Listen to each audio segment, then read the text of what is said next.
about to go downtown. Downtown, hey! Downtown. You about to go downtown. Good morning, good afternoon, good night, and welcome to another week's episode of Downtown Podcast. Don't waste no time with negativity. Now, today, as I said before, 2021, we're focusing on winning, we're focusing on value, and we're focusing on improving ourselves from within, then to without. And I am truly beyond honored today to have with us Cecil Foster. He is known as a novelist, essayist, journalist, scholar, father, a gentleman. Like, I could go on. And I sneakingly did let some people know that we were speaking today because I know them as avid readers, and everyone has their preferences, but a main one that just kept coming to the forefront was No Man in the House and how much value it is bringing to so many. So I definitely want to highlight that and welcome Cecil Foster with us today. Well, thank you. You have certainly taken me down memory lane by going back to No Man in the House. Yeah. That is what we do here at Downtown. So that is what we do. But thank you so much for agreeing to be here today. And, just as a way to kind of pick your brain to see where your mood is at today, a staple question that we do ask here at Downtown, don't waste no time with negativity, is what is a situation, it doesn't have to be recent, where it was negative, you definitely could have reacted or dealt with the situation in a different type of way, but somehow, some way, you remained cool, calm, collected, whatever it was, but somehow you probably even surprised yourself to say, wow, I'm surprised I didn't react that way. What is a story you can share? Well, I can't think of any one specific question or story because what you are asking is so much part of daily life, and where there's so many times, and especially when you are a Black person living in North America or living in this part of the world, you constantly have to be keeping yourself in check. And when you do that, you can either go all the route of being negative and skeptical and give up, or you can do what have become a survival strategy for so many of us over the years, of which turning the so-called lemons into lemonade. And that is always seeking to find how we can make good out of bad situations. And I'll give an example because you're introducing me as a writer. And I remember once, and you mentioned No Man in the House. I was at an event in Ottawa to launch that book in Ottawa, No Man in the House. And one of my colleagues, and at that time I was working at the Financial Post newspaper, and one of my colleagues who had come to the reception said to me, you don't know how fortunate you are. And I said, why? He said, there you are, you grow up in the Caribbean and those experiences you have, which I thought were really tough experiences. And he said, but look, they have translated into a book for you and into a writing career for you. Whereas someone like me, I just live in boring Ottawa. And that's for him was an example. But you're hitting on a very good point, because one of my mantra has always been that as a writer, nothing either bad or good is ever lost on a writer. Writers always find a way of recycling events and making them into something that hopefully is worthwhile.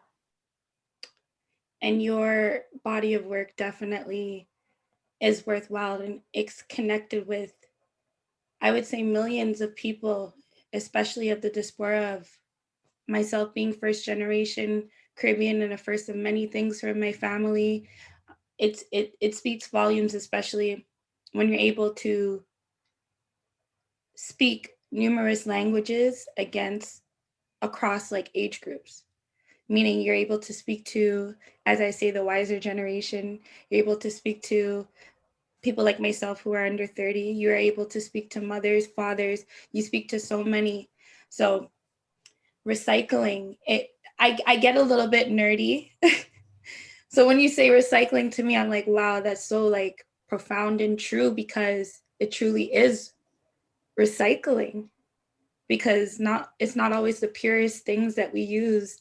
And once you recycle it, it can be meant for some really great use. So you're saying like, Yeah, and I want to recommend that to your viewers and to your listeners, because as we go through life, or my experience has been as we go through life, we don't know what tomorrow is going to bring. We might have an idea of where we would like to go and the things we would like to do, but we know what is in the past. And we should always learn lessons from the past. And not only the lessons that we ourselves have lived, but from what others have done before us. So that when you mention about your generation and my generation, those two generations have always been part of my thinking as a writer. Indeed, when I wrote my very first book, Again, No Man in the House, I wrote it for my kids, and they're of your generation. And I was writing as someone who had come out of the Caribbean, was trying to make a living in North America, in Toronto, was missing all the previous generations that we had left behind and all the cultural things that we held so dearly. And trying to raise kids. And now the example I'll give is that I often refer to myself as a grandmother boy, meaning that I was of that generation, now referred to as the Windrush generation, when our parents went off to live in London. And a whole generation of us were raised by our grandparents. And it is not fun to be raised by your grandparents, because grandparents have lived their lives and many of them are out of step. And it is tough to ask a grandparent to come and to raise a second generation of kids. So I am proudly one of those who was raised by grandparents, and in my case, my two grandparents, grandmothers. And I was growing up in the Caribbean, and then I came to Canada, and I am raising kids, and I often think of how much they have lost because they do not have grandparents. They didn't have grandparents that they could go and spend time with. They didn't have many aunts and uncles. They didn't have the extended family. And I set out to write stories for them and for their generation, to remind them that they have roots and to remind them that they come from a long line of very important people. And that as they try to make their way in Canada and in the United States and elsewhere, that they should not feel disconnected, that they should always feel they could jump on a plane and go south and reconnect with their roots. And today it's a lot easier now. They don't even have to leave.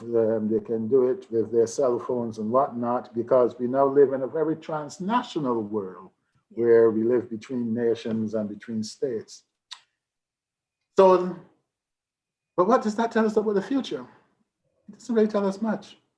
And because the future will always be about hopes, and it will always be about dreams.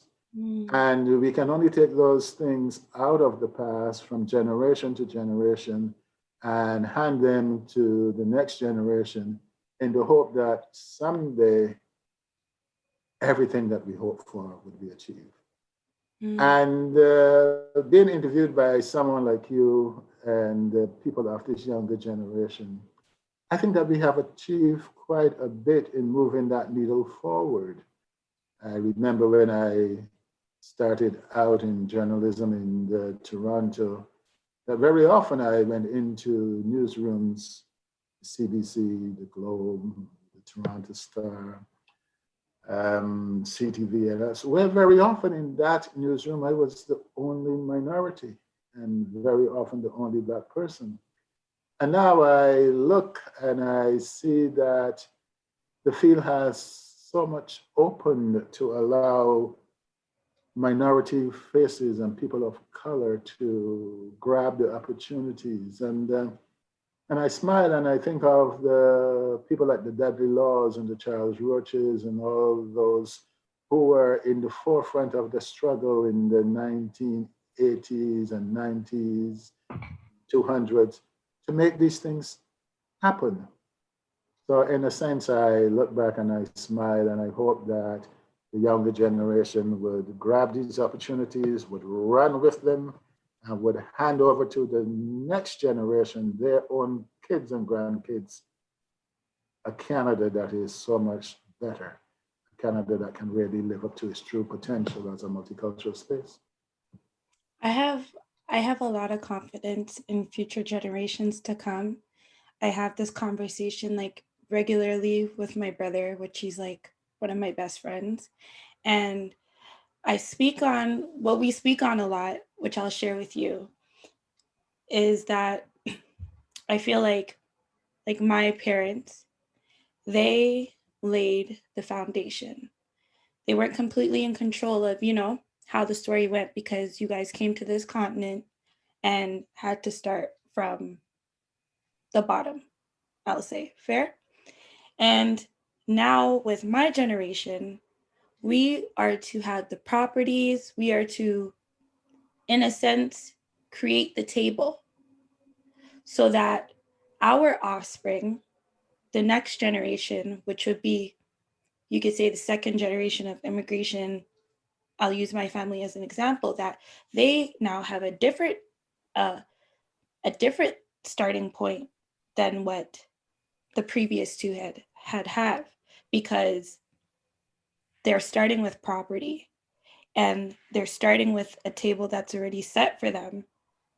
So they don't have to worry about the things that maybe my mother had to worry about, creating a comfortable life here, or the things that I am now worrying about, creating a comfortable life for what I'm trying to build, which is a legacy. But a bit of a saying that I'm not sure if you're hip to it, but I would love to ask you, the saying that they say, every nigger is a star. I'm not sure if you heard the saying before, but I've heard various variations of that, but maybe but not quite that way. Yeah. What are your, sorry if I came across a bit blunt. No, that's fine. I am a professor, so I have students that can speak quite bluntly. So that's why it's nothing on my shoulder.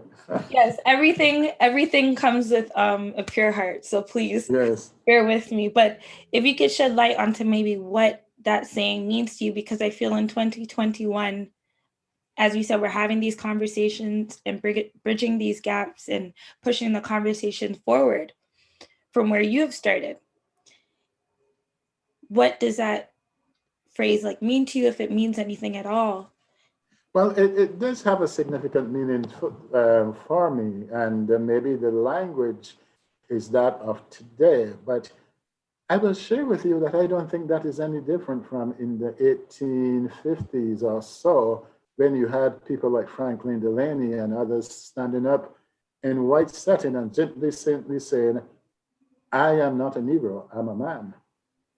Or Sojourner Truth, or someone saying, ain't I a woman? And that has always been part of the question that we as Black people in this part of the world have always had to answer, because we have always had to ask ourselves that question too. And so every nigger is a star means that by the very fact that you put the word nigger and star together, that the word star is negating the very old baggage that came with the word nigger. Because when that word was derived and first used, it wasn't anticipated that a nigger was anything. A nigger was a subhuman being. He couldn't write poetry. We couldn't do philosophy. We couldn't be in the academy. And we started by talking about when I went into newsrooms when there were a paucity of people of color in them, when niggers weren't supposed to do those things. And what we have done, and you tell a lovely story of your parents coming up from the Caribbean and laying the table for you. What we have done is to stand up and to say, I am my own star. I am in my own movie. I am my own director. And I am my own script producer. And I am going to make my life the kind of movie in which when my daughter or my son and their grandkids, they look at it, they're going to say, well, that is one badass nigger there that has been there over the years. Because what we have always had to do was to appropriate language or reappropriate it and hollow out all of the nonsense and the dehumanizing meaning that was placed in that music and turn around and use it to go back to the lemons and the lemonade into making something that is useful. And indeed, as you know, and I don't have to tell you that, that is the very story behind hip hop. That's the story behind calypso music. That's the story behind blues and reggae and minto and all those music. Because what it does, it allows us to be real in the sense of knowing where we are starting, coming to reality of the odds that we are against, but we are keeping our eyes on those Klieg lights. Yeah. And we are the ones that are going to say, cut and start and replay and do those things, and we are going to be our own stars. So that's how I take it, and I'm very, I hope that I'm not wrong, that's what the younger generation is saying, but I think if that is what they're saying, they have simply taken the old narrative and has put new life into it and new meaning into it based on their time and their situation. Yeah, that's beautiful.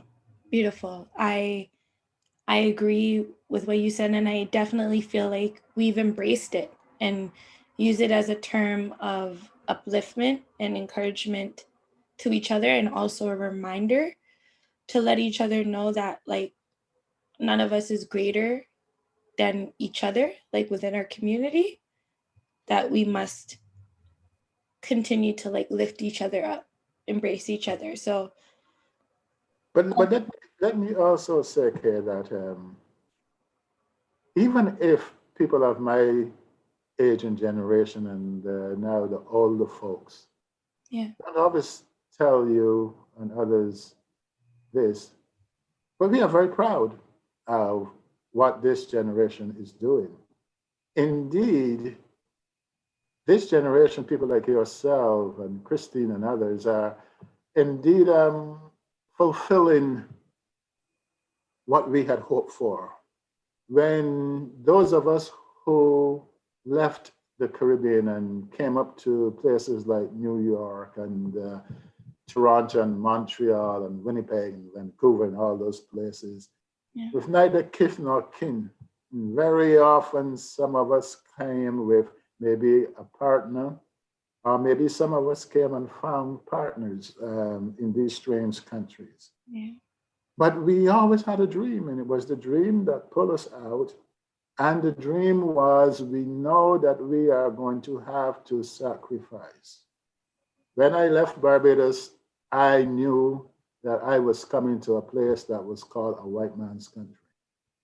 So I knew that it was going to be tough.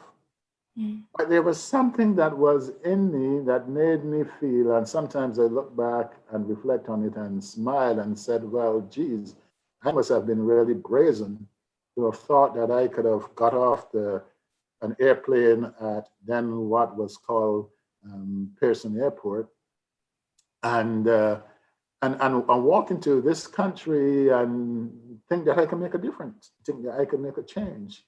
and Is to that the think that I mentality could you make came with? money. Sorry? Is that the mentality that you came with when you Well, came? that was well, definitely. I came with the mentality that I was going to be the star, that I was going to make things change. And it took a lot of holding on to, because in the very first years I certainly got knocked down. Very often I had to run up against this thing that I'm sure that your parents and grandparents and others would talk about when they say you don't have Canadian culture. Mm. And that was something that they held over our heads. In fact, not culture, it was Canadian experience. Yeah. That we didn't have Canadian experience. And we would often say, well, how the heck can we get experience unless you give us a job? And we'll go to interviews and everyone would say, oh, you'll make a lovely whatever. We know that you were an accountant back home. We know you were a journalist. We know you were a broadcaster. We know you were whatever. But you don't have Canadian experience. And that was something that we often had to go back home. And looking back at it, we often, after a while, we learned how to joke about that, how to joke about Canadian experience or lack of it. But in doing that, we were fortifying one another. And we would go back and we would write the letters and we would start all over again. But no, I definitely, when I arrived in Toronto, I was a journalist in the Caribbean, in Barbados and in Jamaica, and where I went to university. And when I came to Toronto and people asked me what I wanted to do, I said I wanted to be a journalist. And I remember how those that I was joining in Toronto, we'd be watching TV and watching hockey and things like that. And they would say, well, look on this television and tell me if you see a Black person. And the obvious question would have been no. And they would say, well, that is the reality of what you're going to be up against. And look at the number of others who had come up before and wanted to be a journalist and never made it. I said, well, unfortunately, I'm in the position that journalism was the only thing that I knew. And I don't have anything else that I can offer. And I persevered, and then eventually I got some chances. Wow. If I can go a little bit back with you, back further, what led you to like being in Barbados, growing up? It's a beautiful island. Like I've been there once and I just want to be there all the time now. And just growing up in that environment, to me, it looked beautiful, but to you, you could have possibly, which through your body of work, it speaks at times, gone through different experiences. And how did that lead you to wanting to recycle your experiences into Black and white and into visuals and different forms of art? Was there something that happened in like your childhood or something that triggered your love of writing? But where did that stem from for you? In answering that, I want to go back to your initial question about being a star, a nigga as a star. And one of the things that I think that is interesting about me and people like your parents and that generation is that we have been a peculiar type of a nigger. That is West Indians who grew up at a very special moment in being Black. We grew up in the Caribbean at a time when we were beginning to believe that Black people can do anything they want to do. We were talking about independence in Jamaica and Trinidad in 1962. We were watching what was happening in the United States with the civil rights and knowing that many of the leaders in the civil rights movement were West Indians. And we had that sense of purpose, that things were changing and that we wanted to be among the change. And that we were going to be part of this change, whether we are going to be in the islands or we are going to be any place in the world. And of course, we often used to joke, and it's still probably true, that you can go anywhere in the world and you can find a West Indian. Yeah. And not only there, but a West Indian that is keeping a lot of noise and walking. I'm thinking of, I was recently watching this show, the Jamaican show, where Butu Banton was saying that he is a Jamaican. You only have to see the way how he walk and the way how he walk. He's a Jamaican. And that is true of just about every West Indian. St. Lucian, Vincentian, Barbadian.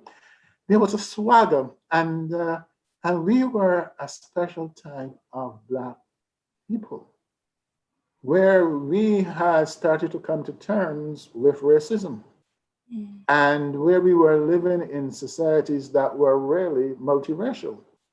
And I argue, for example, if I might segue, that the very first multicultural societies that really were functionally multicultural were in the West Indies. Yeah. And that it was from West Indians that Pierre Trudeau and others got the idea of multiculturalism. Yeah. And people often forget that someone like Martin Luther King, when he was asked, well, you always talk about having a dream of where peoples of the world can live together and where Black people can live in human dignity. Does such a place ever really exist? And he would say, yeah, it's in Jamaica. My wife and I, we just got back from Jamaica, and you'll be surprised to see on the street, there are people who are Chinese, there are people who are white, there are whatever. It can happen. So that was during the period. So those of us coming out of the Caribbean at that time were a peculiar type of Black person. We believed that we were fully human, and that indeed, to some extent, that those islands were too small to contain us. And we wanted to go and do things. And then, of course, we came and we met the reality of racism, where we had to confront it in the new countries. Yeah. That's definitely still the reality, though. Guarantee, even up to now, I have family members where that's the mentality of how you can grow and blow up, and the island is kind of containing you. But with COVID and everything that is happening in relation to that, I definitely feel like that is no longer the truth. Wherever you are able to access internet, especially with things like Bitcoin, cryptocurrency, things of that nature going on, you can do it from anywhere. And yes, and that's why earlier as well, too, I said now that we were sort of kind of the original transnationalists, because what you have explained so well is really what transnationalism is about, where you're constantly on the move, but you're home wherever you want to be and wherever you choose to make home. And you don't have to lose ties.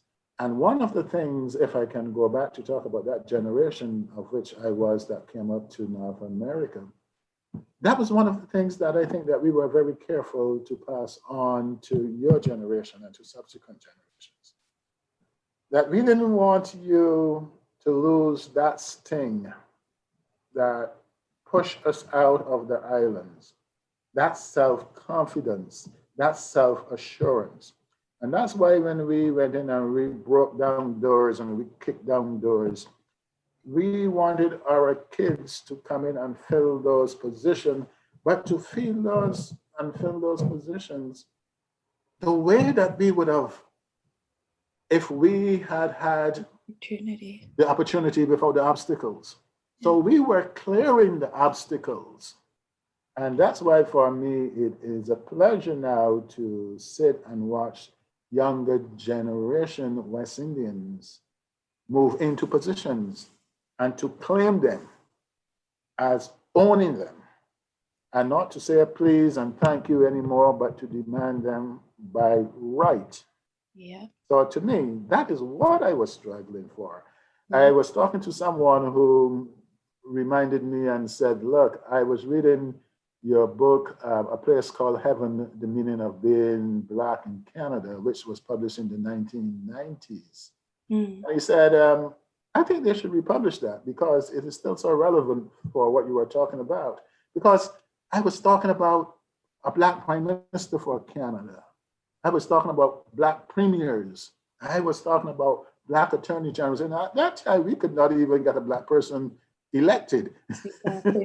You know, Exactly. but we had those dreams on. Certainly, I was in the forefront of pushing those dreams and saying, look, let's go out and let's conquer. Let's take this land because this is the land that God gave to us. Yes. And that's the way I read about it. Yes. Well, that energy, I'm telling you, just for the people I know around me, you know your daughter, you know, and I have like times like 40 of those around me where it's just like the energy that us as younger people coming in, we're coming back for everything and we're demanding it. Yeah, and I take pleasure, for example, I'm sure you're going to ask me about this, but as you know, there's going to be this series on CBC and BTV on the sleeping car porters, which is going to be instrumental and Amazing. a novel Yeah. production because it's going to be a Black production. It's going to be by Black people, Black writers, and people who are going to be out there telling a Black story from a Black perspective. And that is the kind of thing that I am very proud of. And I'm very proud of these young people who have taken this idea and they're going to run with it and they're going to be very successful with it. And people like me can sit and hold our chin and say, yeah, that is what we imagined. That is what we were fighting for. Yeah. Run with it. Take it and run with it. And you know, and what I am doing is no different than from what those porters did in 1954, when a generation of them, a group of them, majority of them West Indians, got on a train at Union Station and went to Ottawa and said to the government of the day, change this country. This country cannot be a white man's country. Bring in people from India, bring in people from Pakistan, bring in people from China, bring in people from the Caribbean. And that was the beginning of the change to Canada. They called for a radical restructuring of this country. Yeah. And that restructuring is still going on. Yeah. And Canada isn't anywhere near where it ought to be. Yeah. But it was those people in 1954 at the height of despair. And they said, no, we can be the stars. We can change this country. And they went to Ottawa and they said to the Prime Minister, who wouldn't even meet with them, but they said to the government of the day, a change must come. And that's what I like about this program on the Porter, because it was the Porters who did that. There were the people who had jobs in the Black community, but there's that combination of the long-held notion of the yearning for freedom and to be able to express yourself through your individuality, who you want to be proud in your skin, to be proud in the hair how you carry your hair, to be proud in your food, whether you like rotis or jerk chicken or doubles or whatever. And that all those things that you can be proud of, and you can still be a proud Canadian. Yes, yes, yes. Thank you so much for introducing, because yes, you knew I was going to want to speak on They Call Me George. I do know my time is coming close, and I respect your time. So I want to ask you if I'm able to possibly squeeze out another 15 minutes, or if well, these are COVID times, so I don't have anywhere to go right now. Well, thank you. I do respect your time, so I truly do appreciate that. You know, when it comes to They Call Me George, and I didn't even get the chance to really ask what your state of mind is when writing these books, but you kind of did give an insight in terms of like recycling. But when it comes to They Call Me George, and obviously it's part of the Canadian experience that we know And I feel like the white Canada tries to ignore, but we know of it. And what inspired you to express this story, to put it into a body of work that you had no idea that today, 2020, 2021, it would be turned into a series with CBC and BT, but like, what was your state of mind when creating?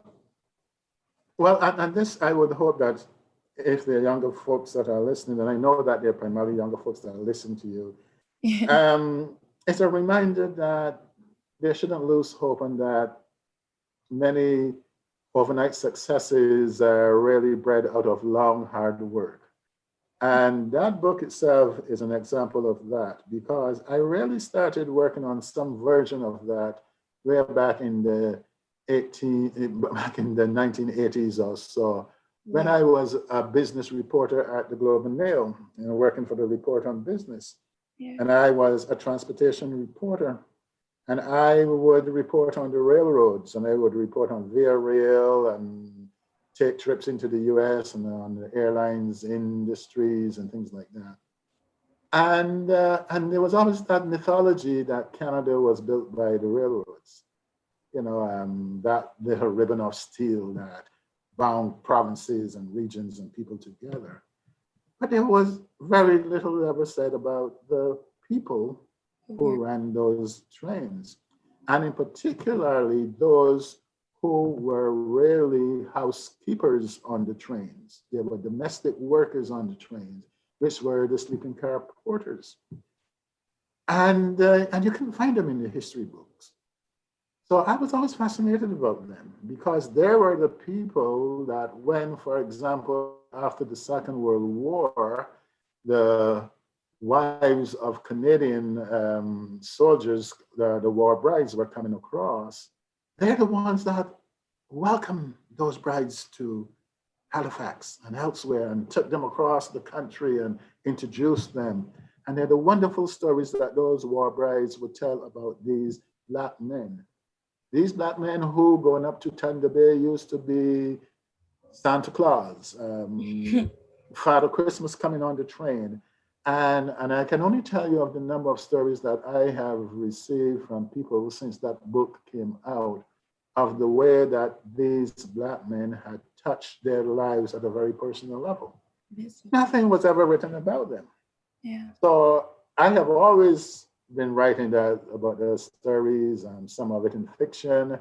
And then when the 150th anniversary of Canada came along, my publisher and I decided, why don't we tell a different story about Canada? And I said, well, the story that I'm telling about Canada might not be the one that fits into the narrative that you know of Canada. And he said, oh, yeah, go ahead and write it. And he was very supportive.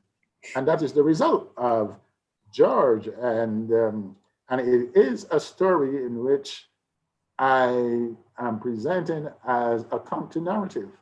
A narrative to this idea of how Canada became multicultural, which is something that is the old story that it came out of really a fight between the English and the French, and the French went off into Quebec and the English went elsewhere, and that was the problem. That's only a minuscule part of the problem.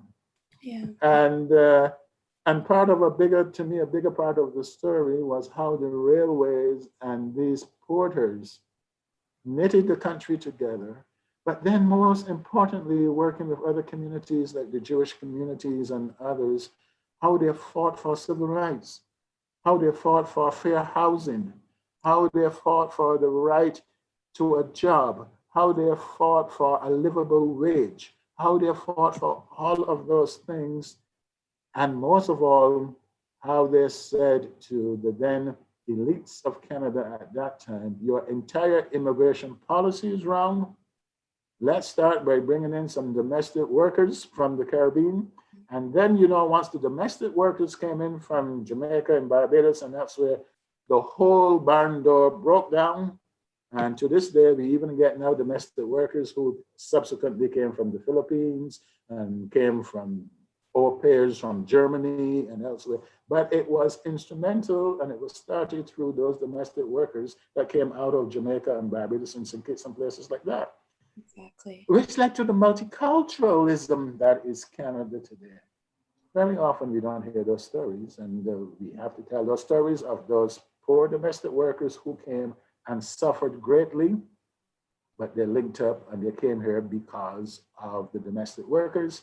And in fact, the domestic workers were only the opposite version of the porters, because the porters were, in fact, domestics working on the trains. Yes. And the domestic workers became domestics working in the houses. Because that was also another way of, I guess, building that trust, because they felt comfortable with us handling, and it extended until it turned into nannying and things of that nature. So it is a huge untold story. And thank you for seeing that gap and bringing another Black Canadian story to light that is important for us to know.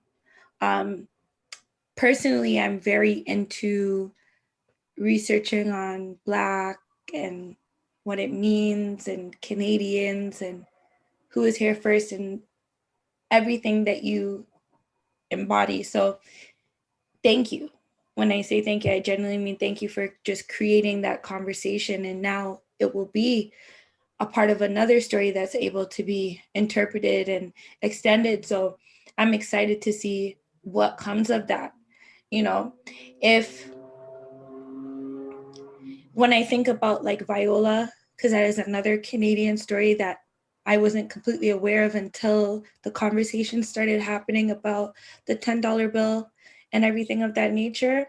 And I'm just like, we need to tell more of these stories, and we need people like Mr. Foster, and we need people that are going to demand that our stories are being told, so that the next time someone is looking on that television, and it's happening now, as you said, that they do see more of us, and it is normalized, you know.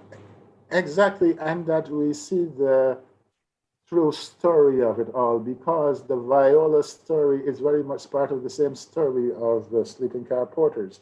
Because when she was growing up in Glasgow, in Nova Scotia, and in Cape Breton, that's where many of the sleeping car porters were coming from. And in fact, if you were coming out of Jamaica or Barbados or St. Kitts or wherever, chances are that you would be working on the railway, and you'll be living in those neighborhoods. And so it is the same story. And it is a wonderful example that you're giving of how we have the male and the female components of the same story. And because very often there were the auxiliary groups that were formed, because at that time only men could become porters. And men did feminized work, which became domestics. Yeah. And but when they were gone for long periods, they were the very strong Black females who kept the families going, who kept the communities going, who formed the women's auxiliaries to make sure that the struggle for human dignity and human rights and things like that continued. Yes. But it's a story that is very often overlooked. And that's why we need people like even yourself and others to get out there and to tell that story in all genres. Yes. Yes. Yes, most definitely. Another staple question that we do have here at Downtown, don't waste no time with negativity, is you have the 4 elements. I'm doing this off the top of my head, so I will try to get it right today. But the 4 elements being air, water, earth, and fire. Which element do you feel like represents you or you resonate with the most, and why? There's no right or wrong answer. I appreciate that, and I smile because first let me say that I might be fooling myself, but I resonate with fire. Okay. But the question that you asked is a very fundamental question that goes to the very heart of the very idea that there is something called Western philosophy. Yes. Western philosophy began with the question of what are the foundations to life? And you can go back and you'll see that people were talking about those four things that you talk about, that those are the essences, and that is the combination of those various essences that make life. And yet, for the longest of time, they tell us that Black people didn't know philosophy, right? But yes, we have people like Pythagoras and all those people who prove it differently. Exactly. But for me, I have the image of myself as someone who is always seething with a fire that is burning inside. And it does rely on the air, to the oxygen, to make it burst forth at different times. It does need water at times to tamper it down and to maybe even cause the changes to happen. And it does need earth, because I need the earth to remain grounded and to be reminded of who I am. And but for me, I like fire because fire leads to rebirth. That anything that happened can be transformed, and just as importantly, it might be necessary to transform them radically. Yes. And fire always has that revolutionary and that radical component of it. So I like fire. I'm surprised, but I'm not surprised at the same time that is what you chose. I will share with you, I like to share other answers that have been given to me in relation to your response. And one of my favorite ones, now including yours, because I'm definitely going to be tweeting away everything that you just said today. Don't worry, I will quote you. But, I spoke with this lady, Ty Woods, and she is a coding/art program in the US. And she had chosen fire as her element that she resonated with the most. And we led to the conversation led to basically the making of gold. Yes. And when you YouTube or you look at the process of making gold, it literally is submerged in fire. Yes. And when that gold comes out of that submersion of like heat and fire, that den, like you look at that gold, it looks so pure, it looks unscathed, it looks just perfect in every way. So I love to say we are pure gold. Yes. And there's also too the notion of the finest steel has to go through the fire. But it might also to speak to a little of my religious side, where I, in choosing fire, might also be drawing inspirational from Daniel being thrown into the fiery furnace and coming out so much stronger. Yes, yes, yes. Talk about it, because I use that saying a lot. And even today, when your daughter and I were speaking, and we were just, speaking about things going on. And I said to her, don't worry about it, because when you're digging for the diamonds, when you're close to the diamond, that's when your back really starts to hurt. And I said that to say, we both are very close to where I feel we are leading to be. So let's not be distracted, and just remember that when we are close to the diamond, that's when you're back. I'm Jamaican, so I really start for hot, as we would say. Yes. Yeah. Yeah. Yeah. Well, I think I'm an adopted Jamaican too, because I live in a Jamaican home. And it is the female in my version of things that always determine the home. Yes. So I live in a Jamaican home, but I understand where you're coming from. But I think it is true of the human condition, and the human condition as we as Black people had to endure. Because to go back to where we really started this conversation, remember that when people like myself and others were born, while we would call ourselves Jamaicans and Barbadians and Castilians and St. Lucians and other things, and even Americans, we were simply Negroes. Yes. Negroes did not have countries. Yes. So when you read the book, you'll see it talk about Negroes from the British West Indies. There was no differentiation between us. We were simply Negroes. And a Negro was a person who did not have a country. And that was why, coming out of that, you even had some of the West Indians in New York and elsewhere, such as Richard Moore, who led the discussion for something like Afro-American, to say that you do own a country, you do own a place. And then subsequently, with the coming of independence in the Caribbean, you can start saying, well, yeah, man, I'm a yard man, I'm Jamaican, or I'm Trinidadian, I'm Barbadian, I'm Guyanese. But until then, we're all Negroes, and Negroes didn't have countries. Yeah.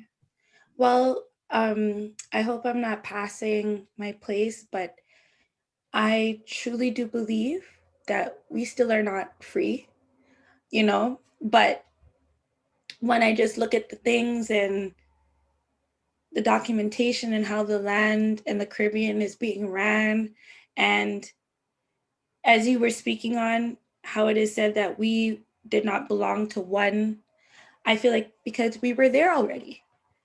But you know, I don't force my personal like beliefs on people. I let them seek their own truth. But I truly do believe that now that you're even explaining this to me, with we were all just classified as Negro, we are more one than we all think, you know? So it's definitely a lot of fruit that you are given today. So that is another saying that we do have here at downtown, which is eat fruit and mind your business. And when I do say that, I mean it in the literal sense and in the spiritual sense as well. Now, fruit spiritually for me is definitely conversations like these where I feel so full and so filled with so much fruit, which I do not take for granted. If there was some fruit that you could, or a fruit that you could possibly share among all the fruit that you shared today, but some fruit that you could share with us to say, whether it's a book or a saying, something that has just helped to bring you fruit through, what is that fruit? I like to, well, my favorite fruit really is a banana. So, and Okay. maybe, I don't know if that anything has to do with the fact that bananas tend to be propagated through shoots, that there isn't a seed or anything like that. And one can argue that every banana tree came from the original banana tree, that you just take a plant of it. So, and I'm just thinking on the fly as we speak. Yes, yes. But what I like to do is to often remember myself, to temper myself, that there's a time and a place for everything. And that we have to be mindful of seasons and of times, and when to speak up, and when to watch, and when to observe. And but very often we have to be mindful of the time when it is necessary for us to speak up. And I'm not sure that I always live up to that motto, but I have always tried to, where possible, if I see something that I was not happy with or I'm at ease about, that I will speak up against it. And that has been my approach, and that has been my approach in the books I've written, where many of them has been written to fill gaps, because I feel that someone isn't getting it right, or someone isn't telling the story, or someone that doesn't understand the kind of perspective that someone like me would have. And then I offer it out there in the hope that others would take it. So like you, I am not forcing it on anyone. But at the same time, I have come to recognize that freedom is always going to be elusive, and it should be elusive because we should never reach the point where we are totally contented with the way things are. Yes. And that's why I would argue that God always give us young kids and give us young generations, because they can come with new eyes and they can go and remake the world. And in fact, very often, the world ought to be remade because it got so screwed up in the past and some of the things that we didn't get quite right. And I think that that's one of the bigger problems that your generation is finding with Canada, that there's still those who want to hold on to some of the institutions and things from the past and to say, well, we have always done it this way, why change it? Well, because you've done it in the past doesn't legitimize doing it. Yeah. I mean, the police have been policing for the way they've been doing, but that doesn't mean they've been doing it right. It just means that they've been doing it for 200 years wrong. So you need that younger generation. And to me, that captures freedom. Freedom is always the right to look back on the past and to pass judgment on the past, to make a decision in the moment what you're going to do, and then try to implement it in terms of going forward. And you should be free to do those things. So freedom then has a high element of the moral evaluation about what has gone in the past in terms of what you want for the future, but what has to be done now. Yeah. And, you know, to just top it off, one of my favorite rappers and musicians of this time, Drake, as he says, it's not about who did it first, it's about who did it right. So it's everything. Mr. Foster said everything. He's given you, I like to say, bars. So usually in a song, there's about 6, or in a verse, there's 16 bars. Today, Yes. he gave us about like 120 something bars. Like I can't even quote all the bars for everyone. So as I like to let everyone know, and the conversation is just super heavy, is you gotta pause, rewind, replay, and take notes. I always take my notes when having like conversations, because selfishly I am being inspired and motivated as well. So take your notes, people, and let's use this to add value to 2021. Now, there is just 2 more questions that I will ask today before we end out. And this is a bit more fun to lighten up the mood a bit. If I don't ask you these questions, the audience will say, hey, you know, so we take no prisoners. Everyone gets asked these questions, but if it is too much, feel more than free to just pass it on by. But here we go. So would you like me to start? Sure, go ahead, yeah. Or no, I'm all for it. Go ahead. Okay, so I'll start with this one first. Given the option, or this is a would you rather question. So would you rather is you have 2 options. You must choose one, or as I said, you can pass. So the first would you rather is you have received $500 million once, or you have cured world hunger and you are known for it. Like everyone in the world knows that this is what you have done. Which would you choose? I would choose to cure world hunger, even if I'm not known. Because to me, it would be the achievement. And again, I want to take you back into the history we were talking about. Many of the stalwarts who fought for the notion that something fundamental would change, even if it is not associated with them.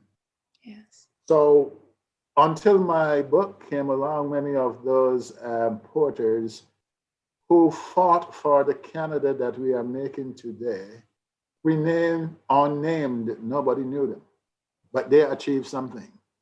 So I would go for the notion of curing the world hunger. Yeah. And because for me, rather than get the $500,000, I would then have to wonder how I can use that $500,000 to cure world hunger. And that might be more of a headache than anything else. Yeah. Yeah. And I mean, I'm not wanting to give the impression that I want to be flippant about money, because we need to have money to sustain ourselves. But for me, the real meaning of life is those things that are relational, the things of how we are good fellow travelers in life. People that are of your age, people of the previous generation, people of those to come. How can you make a difference then? Whether you would get a statue to put up for you or not. But have you, in exiting the world, can people really say, the world has been better because she or he was among us? Yeah. I just had to let that like sizzle and marinate before I came in a bit, because yes, yes. And you know, I agree, I would choose to be like cure world hunger and be known for it. And a lot of the guests, like I would say 97% of the guests do choose that as well, because what everyone kind of similarly says, your answer has been the most profound so far, is just that going around in the world and maneuvering through a world where people know you are the reason why they are no longer stressed about food and things of that nature, you're set for life. Why am I paying for anything? Why am I worried?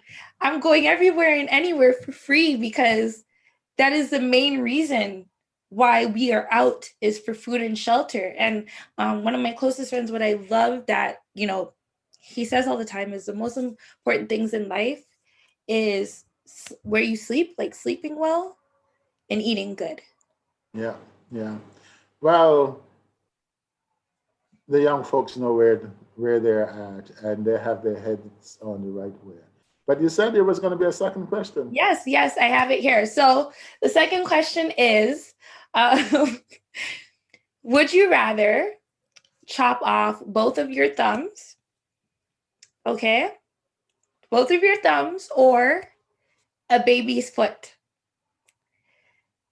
Now, the baby, you do not know the baby. And so would you rather both of your thumbs or a baby's foot? I am going to cheat on that one. And I'm going to say I would take the baby's foot off if it was cancerous. Okay. I will accept that answer. I will Okay. accept that one. Okay. But no, certainly without that proviso, that would be very difficult for me. And of course, as Chrissy, my daughter, has undoubtedly indicated to you, the love of my life and of my wife's life are our grandkids. The children. Yeah. So, the very thought of Yeah. harming kids and our precious grandkids or anyone like that, Yeah. it was just sending a shiver. So I would probably end up losing the thumbs, but let's hope that life doesn't ever bring us to have to make those choices. No. And I like to ask these questions just because I'm a deep thinker. So even me asking you that doesn't always mean that in the literal sense. But thank you for entertaining that question, because I was very nervous to ask you. But it is a question that I do ask everyone. But I hope you will also learn something in terms of the answer too. Yes. Which is an old saying that if you don't want to answer the question, you change the question. Yes. So you answer another question. Yes. Well, Because life doesn't come in either or packages. It always comes with a variety of things, which change even in the moment. And indeed, one might argue that in a given moment, the appropriate thing might be to cut off the thumbs. In another moment, it might not be the appropriate thing to do at all. So it is contextual, how you confront things within a context rather than the absolute decision that you have to make, because absolute decisions are often meaningless. It is like living by a biblical command, like 10 Commandments, if I use it, thou shalt not steal. Well, that raises a lot of question in the context. If you are among the enslaved and someone else claims all the property, Yeah.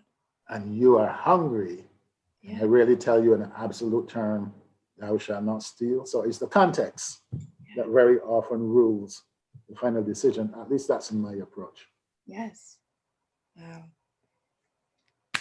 Thank you. Like, you just give me much more to think about. So I truly appreciate that, because I do love to think beyond what is happening.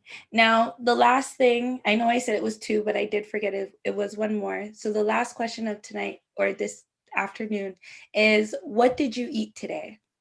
Now, on my social media, I love to cook food. I love food. Food is life for me. I love my belly. So feel free to be descriptive.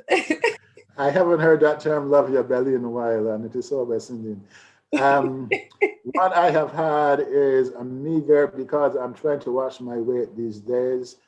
And so far, all I have had, and this is mid-afternoon when we're talking, is a kind of mid-morning brunch in which I had some toast, some tea, boiled eggs, my favorite banana, and an orange. Amazing, amazing. You had your fruit as well. That is my my unorthodox way of just checking in with my guests, because these are some uncertain and scary times. And though we are all, I have faith that we will make it through together. Not everyone has. And that is just my way of checking in on you, your mental health, and making sure you're eating something. Well, yes, I am. And yeah, well. Yes. So thank you so much, Cecil Foster, today for joining Downtown. Don't waste no time with negativity. It was truly an honor, and you gave so much of yourself today, which I do not take for granted. So thank you. And I will leave you with closing us out today. And is there whatever you would want to leave us with, or you would want us to know, or how you would like us to proceed for 2021? Take it whichever direction you may. I'm leaving it to you to close us out today. Well, I want to sort of speak to your listeners and your viewers through you, and to commend you for what you have done, and to tell you that I found this a very personable conversation, and I think it augurs well, and as an indication of what people of your age and your generation can do and are reaching out. And I feel good about you, and I feel good about DWNTWN and others, and that you're going to make a difference, and that you're going to hand on to your kids and your grandkids a world that is much freer. And yes, take care of yourself, eat your fruits and your Wheaties, and drink your milk, and do all of those different things. But I'm not sure milk, because West Indians tend to be lactose intolerant. So, Yeah. but but do all those things, and love you one another, and take care of one another. Wow. I am truly honored. I am my own scriptwriter. I am my own director. I am. Listen, I was listening. I'm here with you, okay? I am so excited for everyone to just be able to enjoy this conversation. That's what it's all about, the conversations you never get to hear. Thank you, everyone. Make sure you like, subscribe, make sure you buy all of Mr. Foster's books, because not one is the same. They all share unique perspectives of our truths, and we cannot let these things die in history. We must bring it forward, similar to how CBC, BET is doing and turning They Call Me George into a series. We need to just continue to carry these art forms forward and be progressive and be fire at times, right? Yes, yeah, be fire. Yeah. Thank you so much. And everyone have a great, great day. This About to go downtown.